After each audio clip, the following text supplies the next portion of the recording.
नमस्कार दोस्तों, Hindi design studio में आप सभी का स्वागत है। दोस्तों, जैसा कि पिछले वीडियो में हमने स्केचअप 2026 का ओवरव्यू किया था, एक बेसिक समझा था, इंटरफ़ेस वगैरह। आज से हम इसमें प्रॉपरली सभी टूल्स को एक-एक करके समझने वाले हैं और इसमें हम इसको एक पर्टिकुलर प्रोजेक्ट पे अप्लाई करेंगे। दोस्तों, सबसे पहले हम यहाँ गूगल में सर्च करेंगे प्रधानमंत्री Awas Yojana, house design, PDF. इसमें दोस्तों फर्स्ट वेबसाइट आएगी, यहाँ आपको क्लिक करना है। इसके बाद ये एक पीडीएफ यहाँ पर लोड होने लग गई। इस पीडीएफ को हम डाउनलोड करके रख लेंगे। इसमें आपको एक पर्टिकुलर हाउस से रिलेटेड प्लान और डिटेल मिल जाएगी। इसको यहाँ मैं डाउनलोड कर लेता हूँ। यहाँ दोस्तों जिस तरह का ये एक घर दिखाया गया है, फर्स्ट ऑफ ऑल मैं डायरेक्टली आपको इसकी 3D पर ले आता हूँ। अगर हम एक इस तरह का सैंपल भी रेडी कर लेंगे एक स्मॉल हाउस का, तो ये सभी टूल्स इसमें कवर होते चले जाएँगे। बिगिनर से हम चलने वाले हैं, बिल्कुल बेसिक से चलने वाले हैं। तो अकॉर्डिंगली ऐसा कुछ एक छोटा-सा घर हम बनाने वाले हैं स्केचअप के अंदर। तो इसके लिए क्या-क्या टूल्स लगेंगे, क्या-क्या एक्सटेंशन यूज़ होंगे, क्या-क्या प्लगइन्स हमें डालने हैं, कैसा-कैसा क्या करना है, ये सब हम कंप्लीट करने वाले हैं। रेफ़रेंस के लिए ये पीडीएफ हमारे पास रहेगा और इसमें हमें इसका प्रॉपर डिटेल्ड प्लान वगैरह सब चीज़ें मिल जाएँगी। तो यहाँ से इस तरह का कुछ लेआउट हम बनाने वाले हैं। हालाँकि ये एमएम में है, हम एमएम की फ़ाइल भी बना सकते हैं या फिर हम इसको अपने हिसाब से कन्वर्ट करके फीट इंचेस में भी ले सकते हैं। हम लगभग इतने ही साइज़ में ये चीज़ बनाने वाले हैं। इसके लिए अब वापस आ जाते हैं हमारी स्केचअप फ़ाइल में। सबसे पहले जो टूल्स हमने यूज़ करने हैं, उनके बारे में आपको बता देता हूँ। Large tool set regularly use होगा, व्यू टूल्स भी रेगुलरली यूज़ होगा। इसके बाद हमें ज़रूरत पड़ेगी कुछ प्लगइन्स की, जो कि हमारे काम को ईज़ी और जल्दी करने में मदद करेंगे। साथ ही एक्सटेंशन के लिए एक्सटेंशन वेयरहाउस रहता है, ये भी एक बार मैं आपको ओपन करके दिखा देता हूँ। दोस्तों, यहाँ जो भी एक्सटेंशन हमें चाहिए होगा, जस्ट हमें उसका नाम डालना है, सर्च करना है और उसको हम इंस्टॉल कर सकते हैं हमारे स्केचअप के अंदर। फिलहाल इसमें पर्टिकुलर किसी एक्सटेंशन की तरफ हम अभी नहीं जा रहे। इसके साथ ही दोस्तों प्लगइन्स के लिए हमें गूगल के अंदर ही यहाँ लिखना है स्केचुकेशन प्लगइन स्टोर। दोस्तों इस साइट पर हमें काफ़ी सारे प्लगइन्स मिल जाते हैं स्केचअप के लिए। इनमें कुछ पेड प्लगइन भी रहते हैं, कुछ फ्री प्लगइन भी रहते हैं। दोस्तों फिलहाल हमने इनका ये पेज ओपन कर लिया है। यहाँ हमें अगर आप इसमें फर्स्ट टाइम इनकी साइट विजिट कर रहे हैं तो आपको रजिस्टर पर क्लिक करना है, या फिर आपने अगर पहले रजिस्टर कर रखा है तो लॉगिन पर क्लिक करना है। एक बार मैं आपको रजिस्टर के लिए भी बता देता हूँ। जैसे रजिस्टर पर क्लिक करेंगे, नीचे आकर आपको यहाँ सेलेक्ट करना है I would prefer to join without paying. तो इसमें आप फ्रीली यहाँ पर रजिस्टर कर पाएंगे। दोस्तों यहाँ पर आपको इसमें बेसिक $0 का प्लान दिखा रहा है, जिसमें आपको नेम वगैरह, यूज़र नेम, पासवर्ड, आपका जो भी ये फॉर्म है इसको फिल करना है और बेसिकली इसमें आप सिंपल डिटेल डाल सकते हैं, आपका नाम वगैरह, ईमेल वगैरह। इसके बाद ऑपरेटिंग सिस्टम में विंडोज़ ले लेंगे। स्केचअप वर्जन मान लीजिए मैं 26 डाल रहा हूँ। लाइसेंस टाइप प्रो वाला डाल दिया हमने। लेवल मैं इसमें एडवांस डाल देता हूँ। आप कुछ भी सेलेक्ट कर सकते हैं, जो भी आपका करंट वर्किंग लेवल है उसके अकॉर्डिंग। इसके बाद यहाँ पर मैं आर्किटेक्चर डाल रहा हूँ। देन आपको यहाँ अगर इनका सब्सक्राइब टू न्यूज़लेटर टिक करना है तो कर सकते हैं। मैंने फ़िलहाल इसको अनटिक कर दिया है। इनकी पॉलिसी को हमें टिक करना पड़ेगा, एग्री करना पड़ेगा। इसके बाद कैप्चा यहाँ डालेंगे 2+6, जो भी आपका कैप्चा होगा। देन आप जब रजिस्टर करेंगे तो आपकी सेम मेल आईडी और सेम यूज़र नेम से आप यहाँ रजिस्टर हो जाएंगे। मैं ऑलरेडी यहाँ रजिस्टर कर चुका हूँ, तो यहाँ मैं लॉगिन में अपनी आईडी लॉगिन कर लेता हूँ। अपना यूज़र नेम डालूंगा हिंदी डिज़ाइन स्टूडियो, पासवर्ड डालूंगा।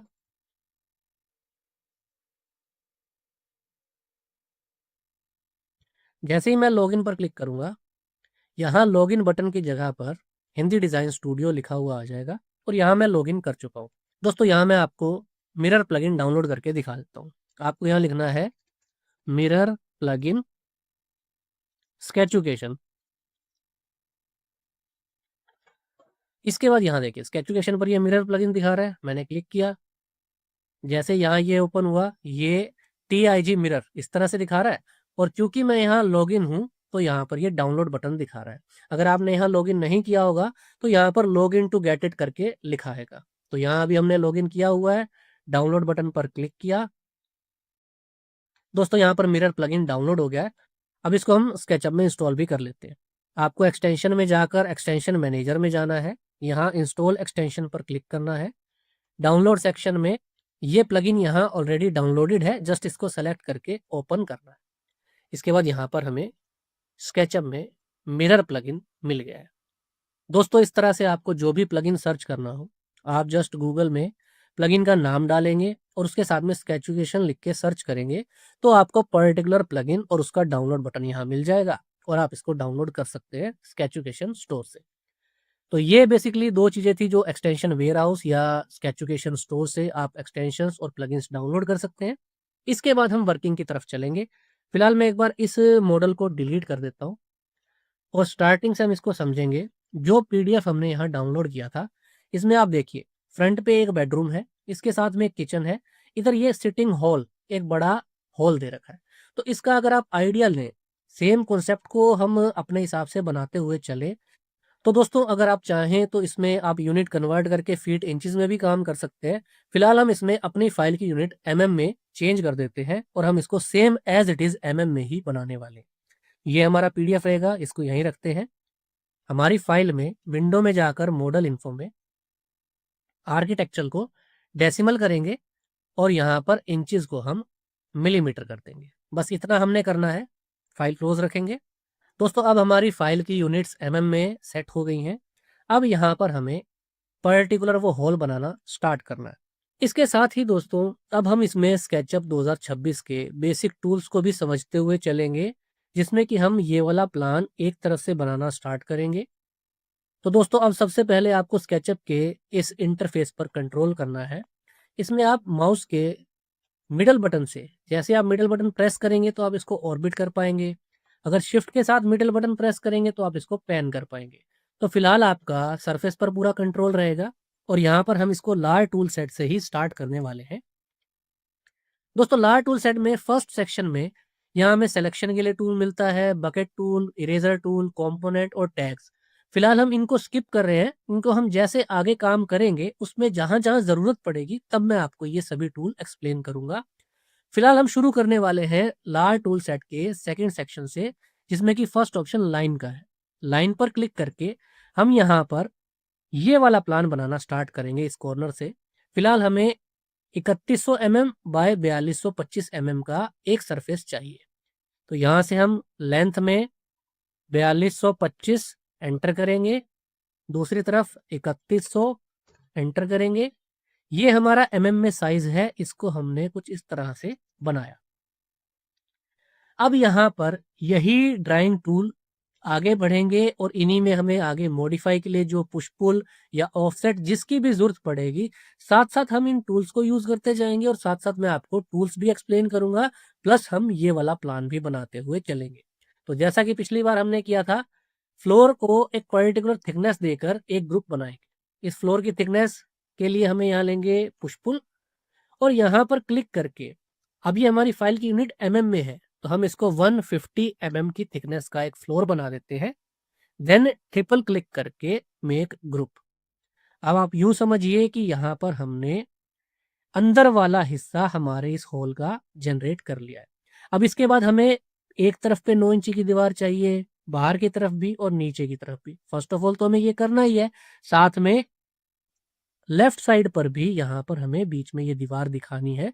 तो इसके लिए क्या करना है, कैसे करना है, इसमें हम टूल्स को भी समझते हैं। हम यहाँ पर अलग से एक नया रेक्टेंगल बना सकते हैं। फिलहाल मैं इसको बिल्कुल सिंपल तरीके से बना रहा हूँ। यहाँ पर हम इसको 3100 कोमा 230, 9 इंची की हमारी दीवार है तो इसलिए 230 mm मैंने लिया। इसको यहाँ से पुश पुल करेंगे और अप्रोक्सीमेट इसको हम 3200 हाइट का हमने यहाँ बना दिया। इस पर जैसे ही ट्रिपल क्लिक करके मेक ग्रुप किया, ये एक तरफ की दीवार हमने यहाँ पर दिखा दी। अब इसी दीवार को कॉपी करना है या मूव करना है तो इसके लिए हम बाकी टूल्स भी समझ लेते हैं। अगर पुश पुल के साथ वाला टूल हम मूव टूल लेंगे तो मैं इसको किसी एक कॉर्नर से क्लिक करके दूसरी तरफ रख सकता हूँ, लेकिन ये तो मूव हो गया, मुझे इसको कॉपी करना है। तो वापिस एक बार अंडू करते हैं। जैसे ही हम मूव टूल पर क्लिक करेंगे, इसके बाद हमें एक बार कंट्रोल प्रेस करना है। अगर ये मूव टूल के साथ आपको प्लस बटन दिखाई दे रहा है, इसके बाद जैसे ही आप ऑब्जेक्ट को उठा करके मूव करेंगे तो वो उसकी एक कॉपी को उठाएगा और कॉपी को मूव करेगा। मतलब मूव टूल से ही मूव बटन भी काम करेगा और मूव टूल के बाद अगर कंट्रोल बटन प्रेस कर देंगे तो सेम ऑब्जेक्ट की कॉपी करना स्टार्ट हो जाएगी। तो इस तरह से हमने 2 दीवारें भी बना ली। अब इसके इधर भी हमें एक दीवार चाहिए। यहाँ पर डायरेक्टली रेक्टेंगल टूल लेकर ऊपर के कॉर्नर से नीचे का अपोजिट कॉर्नर सेलेक्ट किया, सरफेस मिल गया। इसको पुश पुल किया डायरेक्टली 230, तो यहाँ पर हमें 9 इंच की ये दीवार भी मिल गई। इसको भी ट्रिपल क्लिक करके सेलेक्ट ऑल किया, ग्रुप बना दिया। तो अब यहाँ पर हमें इस प्लान में से ये वाली दीवार, ये वाली दीवार और ये दीवार भी मिल गई। अब यहाँ हम देख रहे हैं इसके ऊपर वाले एक कॉर्नर पर 800 mm का एक दरवाजा है जिसको D2 लिखा हुआ है। नीचे की तरफ 900 mm का एक दरवाजा है और उसके साथ में 800 mm की एक विंडो है। अब ये हम रेफरेंस से भी ले सकते हैं, आइडिया से भी ले सकते हैं। ये चीज हम स्केचअप में कैसे करेंगे इसको हम समझ लेते हैं। दोस्तों इसके बाद हम इस कॉर्नर से चलते हुए पहले कुछ स्पेस छोड़ना है हमें। मान लीजिए 1 फीट के करीब, लगभग 300 mm हम यहाँ छोड़कर 800 mm की एक विंडो बनाएंगे। तो इसको हमें कैसे दिखाना है ये हम स्केचअप में समझते हैं। अंदर की तरफ से अगर हम लेंगे तो ये पॉइंट है, इससे हमें 300 mm का डिफरेंस चाहिए, गैप चाहिए। अब दोस्तों यहाँ लार टूल सेट के अंदर हमें एक ऑप्शन मिलता है टेप मेजर का। इस पर अगर मैं क्लिक करता हूँ तो जैसे ही हमें किसी लेंथ को मेजर करना है, एक तो ये इसके लिए काम आता है। जैसे मैंने इस कॉर्नर पर क्लिक किया और जैसे ही ऑपोजिट कॉर्नर तक लाए तो यहाँ पर देखिए लेंथ हमें दिखा रहा है ना, ये यहाँ 3100 mm की लेंथ दिखा रहा है। अगर हाइट चेक करेंगे तो यहाँ पर हाइट दिखा रहा है 3050। इसी तरह से अगर ये वाली लेंथ चेक करेंगे तो ये 4225 दिखा रहा है। अगर तो हमें कोई डायमेंशन चेक करनी है तो हम ये मेजरिंग टेप लेते हैं। लेकिन अगर इसी मेजरिंग टेप को लेकर किसी पर्टिकुलर कॉर्नर पॉइंट की बजाय अगर मैं किसी इस तरह के लाइन सरफेस पर एक क्लिक करके जैसे ही ड्रैग करता हूं तो यहाँ हमें गाइडलाइन मिलने लग जाती है। मान लीजिए मुझे यहाँ पर 300 mm डिस्टेंस देना था ना, तो यहाँ पर मैंने एक गाइडलाइन लगा दी, 300 का डिस्टेंस आ गया। अब मुझे वर्टिकली भी ऐसी एक लाइन चाहिए तो मैं इस वर्टिकल भी इस लाइन पे क्लिक करके और यहाँ पे रेफरेंस इसको दे दूंगा। 300 mm का मैंने गैप दिया। इसके बाद यहाँ नीचे से जो हमारा सिल लेवल है, मान लीजिए 750 mm, 750 का मैंने स्पेस यहाँ भी छोड़ दिया। अब मुझे ये जो पॉइंट गाइडलाइन में डॉटेड में मिला, इधर मैं विंडो बना सकता हूँ। अगर मैं इस दीवार के अंदर आता हूँ, मुझे यहाँ पर पॉइंट रेफरेंस दिख रहा है। मैंने यहाँ रेक्टेंगल टूल लिया, फिर से एक क्लिक किया और यहाँ जितनी बड़ी विंडो मुझे देनी है वो मैं दे सकता हूँ। अब मैं विड्थ में विंडो लेना चाहता हूँ लगभग 800 mm की, जैसा कि हमारे इस प्लान में दिखा रहा है। 800 mm की विड्थ है और हाइट इसकी जिस तरह से रहेगी, मान लीजिए हमारा सिल लेवल जो भी हम 2100 का दरवाजा लेंगे या 2400 का लेंगे, उसके हिसाब से पर्टिकुलर यहाँ रहेगी। तो अगर मान लो यहाँ मैं 1500,800 ये मैंने विंडो के लिए स्पेस मार्क किया और जैसा आपको बताया पुश पुल बटन लेकर इसको बीच में से यहाँ पीछे की तरफ लास्ट रेफरेंस पॉइंट पे क्लिक करते ही ये बीच में से विंडो कट हो जाएगी। अब इसके बाद इन गाइडलाइंस की हमें अगर ज़रूरत नहीं है तो सीधा सीधा आपको एडिट में जाकर डिलीट गाइड्स पर क्लिक करना है, सभी गाइडलाइन डिलीट हो जाएंगे। तो दोस्तों अब हमने स्केचअप में सेम प्लान के हिसाब से इस कॉर्नर से थोड़ा हिस्सा छोड़कर ये विंडो मार्क कर ली। अब मान लो ये अगर 1 फीट था तो फिर इसके बाद 2 फीट का गैप और छोड़ देते हैं, 600 mm। 600 mm का गैप देने के बाद हमें 900 का एक दरवाजा भी चाहिए। तो अब यहाँ पर वापिस से गाइडलाइन लेंगे मेजरिंग टेप वाले ऑप्शन से, इस वर्टिकल लाइन से जितना गैप हमें छोड़ना है 600 एंटर किया, नीचे का पॉइंट मिल गया, दीवार के अंदर आए, रेक्टेंगल टूल लिया। अब यहाँ से जो हमारा दरवाजे की हम हाइट देना चाहते हैं 2400 के करीब या 2100, मतलब 7 फीट या 8 फीट, वो हमारी हाइट और विड्थ यहाँ हमें देनी है। तो विड्थ हमारी रहेगी 900, 2400। 2400 हमने इसकी हाइट दे दी और विड्थ दे दी 900। इसको भी सेम पुश पुल लेकर पीछे की तरफ लास्ट रेफरेंस पॉइंट पे क्लिक करेंगे, दरवाजा कट जाएगा। दोस्तों यहाँ मैंने विंडो का टॉप 1500 लिया था, अब मुझे उसको इसके लेवल के इक्वल रखना है। तो जस्ट मैं इस सरफेस को सेलेक्ट करके और यहाँ इसके रेफरेंस पॉइंट दिखाकर अब ये हमारा डोर और विंडो टोटल 8 फुट हाइट का हो गया। बाहर आकर एडिट में जाकर डिलीट गाइडलाइन डिलीट हो गई। आपको यहाँ पर एक दरवाजे का स्पेस, एक विंडो का स्पेस मिल गया, जो कि हमारा इस प्लान में ये वाला D1 दरवाजा और W1 विंडो थी। इसके बाद जो गैप बचेगा, फिर हमें यहाँ एक दीवार बनानी है और ये बेडरूम बनाना है। ऐसा ही चलते हुए हम इस पूरे बेडरूम को रेडी कर सकते हैं। इसके लिए सेम, अभी तक हम टूल कौन से यूज कर रहे हैं? लार्ज टूल सेट में से सिर्फ हमने push pull, rectangle, measuring tape और ऑफसेट वगैरह एक आध बार यूज किया है। फिलहाल हमने इतना ही काम किया है।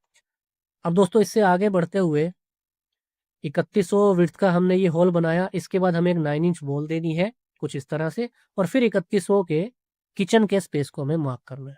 यहाँ आ जाते हैं, यहाँ पर एक रेक्टेंगल ले लेते हैं इसी दीवार के इक्वल, जिसको कि हम पुश पुल करेंगे 230, और इधर भी कुछ हिस्से तक हम इसको एज इट इज छोड़ देंगे। मान लीजिए 1500 फिलहाल मैं एक बार डाल देता हूँ। ट्रिपल क्लिक, मेक ग्रुप, और इसके बाद इस पिछली दीवार को सेलेक्ट करके मूव टूल लेंगे, कंट्रोल प्रेस करके यहाँ से इसको आगे उठाकर रख देंगे। इसके बाद हमें कितना स्पेस चाहिए? 3100। ऑलरेडी क्योंकि ये वाला भी स्पेस 3100 था, तो इसके आगे भी हमें यहाँ पर 3100 का स्पेस मिल जाएगा। अब ऑब्वियस है कि उसके बाद भी हमें एक दीवार चाहिए, तो मूव टूल लेकर कंट्रोल के साथ इसके कॉर्नर से पिक करके यहाँ रख देंगे। तो यहाँ पर हमारा एक होल वाला हिस्सा और प्लान के अकॉर्डिंग 3100 का किचन का हिस्सा भी दिख जाएगा। अब नीचे की तरफ 2425 mm के बाद बीच में दीवार चाहिए, तो यहाँ पर पहले फ्लोरिंग को भी कंप्लीट कर देते हैं एंड टू एंड दीवार तक, और इसके बाद यहाँ से एक गाइडलाइन ले सकते हैं 2425 mm की फ्लोर पर, 2425 एंटर। यहाँ तक हमने इस दीवार को तो एक्सटेंड किया ही।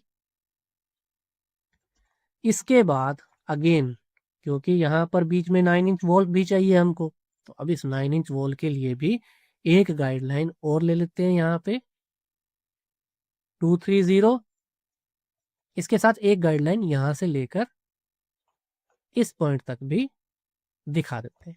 तो अब बीच का हिस्सा आपको क्लियर हो गया। यहाँ पर एक रेक्टेंगल लिया, एक कॉर्नर से इस कॉर्नर तक पुश पुल करके एक और दीवार हमने खड़ी कर दी। अब हमारे पास हमारे प्लान के हिसाब से हॉल का हिस्सा और किचन का हिस्सा अप्रोक्सीमेटली रेडी हो गया। एडिट में जाकर डिलीट गाइड्स कर लेते हैं। अब इसके नीचे ये वाले कॉर्नर से नीचे की तरफ जो कमरा बनाना है और विड्थ यहाँ हमें पता चल जाएगी। नीचे की तरफ हमें जाना है 2842 और विड्थ है 3125। तो यहाँ हम ऐसा कुछ करते हैं, एक बार के लिए इसी दीवार को मैं आगे तक एक्सटेंड कर देता हूँ, बाद में हम इसको अकॉर्डिंगली एडजस्ट करेंगे। नीचे की तरफ हमें जाना था 2842, तो यहाँ से नीचे की तरफ लेंगे 2842 और फ्लोरिंग को इस तरह से यहाँ तक आगे गाइडेंस दे देंगे। ये वाली दीवार को भी आगे बढ़ा लेते हैं और ये वाली दीवार को भी आगे बढ़ा लेते हैं। इसके बाद बाहर हमें सरफेस बंद करना है, तो यहाँ से नीचे तक ये सरफेस भी 230, सेलेक्ट ऑल, मेक ग्रुप और डिलीट गाइड्स। एडिट में जाकर डिलीट गाइड्स। अब अगर आप इस कमरे का भी अंदर का साइज चेक करेंगे, तो ये यहाँ से यहाँ तक आया 2842 और विड्थ में आया 3100। अब यहाँ पर इसमें दीवार में देखिए अब 1 इंच का लगभग डिफरेंस है। mm में अगर हम यहाँ देख रहे हैं, अगर ये 3100 आ रहा है तो नीचे भी ऑब्वियसली 90 डिग्रीज पर 3100 आना चाहिए। अब यहाँ पर में भी एक दीवार में इसको 9 इंच लिया गया है, एक दीवार में 1 इंच का स्पेस कम हो गया या कुछ फर्क रहा, या टेपर या रेंच वाली बात हो रही है ना, लेकिन हम इसको सीधा ही रखेंगे। अगर कमरा एक तरफ 3100 विड्थ का है तो नीचे भी 3100 विड्थ का रहेगा। इस 25 को हम यहाँ पर कंप्लीट 3100 ही लेंगे जैसा कि ऊपर है, ठीक है ना। इसके हिसाब से अब ये हमारा किचन का हिस्सा, डाइनिंग का, सिटिंग का और बेडरूम का ये फ्लोर प्लान का रफ बेस यहाँ कुछ इस तरह से रेडी हुआ। इसी को आगे बढ़ाते हुए पहले एक बार फ्लोरिंग को यहाँ कंप्लीट सेट कर लेते हैं। अब इसमें फिलहाल ये मैं आपको एक बेस बता रहा था, जैसे चीजें इसमें एक दूसरे को ओवरलैप कर रही हैं या कहीं दीवार आगे कहीं पीछे, इस चीज को और प्रॉपरली भी आप सेट कर सकते हैं। फिलहाल हम इसको यहीं रखेंगे, इसको अगले वीडियो में हम आगे बढ़ाएंगे। सेम चीजें जैसे जैसे विंडो कट करनी है, डोर कट करने हैं, इसी को आगे बढ़ाते हुए जैसे हम इस 2D प्लान को 3D की तरफ प्रॉपरली बनाएंगे, आपको इसमें ये सारे टूल्स एक एक करके सॉर्ट होते चले जाएंगे। आगे चलते हुए कैमरा प्लेसमेंट और बाकी चीजें भी आपको इसमें क्लियर होंगी, और ये चीज हम फाइनली लेकर जाना चाहते हैं। जैसा कि एक रेफरेंस 3D यहाँ हमने दिखाई, कंप्लीट 3D मॉडल भी होगा और उसके बाद फाइनली उसको हम ट्रीज वगैरह लगाकर प्रॉपरली रेंडर भी करेंगे। तो आज के वीडियो में ये हमारा सेक्शन यहाँ कंप्लीट होता है, फिलहाल बेस कंप्लीट करने के लिए। इसके बाद आगे चलकर हम इसमें मॉडलिंग कंटिन्यू करेंगे अगले वीडियो में। अगर आज का वीडियो अच्छा लगा हो तो वीडियो को लाइक ज़रूर करें, अपने दोस्तों के साथ शेयर करें। जो भी हमारे नए व्यूअर्स हैं चैनल को सब्सक्राइब ज़रूर करें, ताकि मेरे आने वाले सभी वीडियोज़ की नोटिफिकेशन आपको मिलती रहे। आपसे मिलेंगे अगले वीडियो में, तब तक के लिए अपना ध्यान रखें, खुश रहें। Thank you so much friends.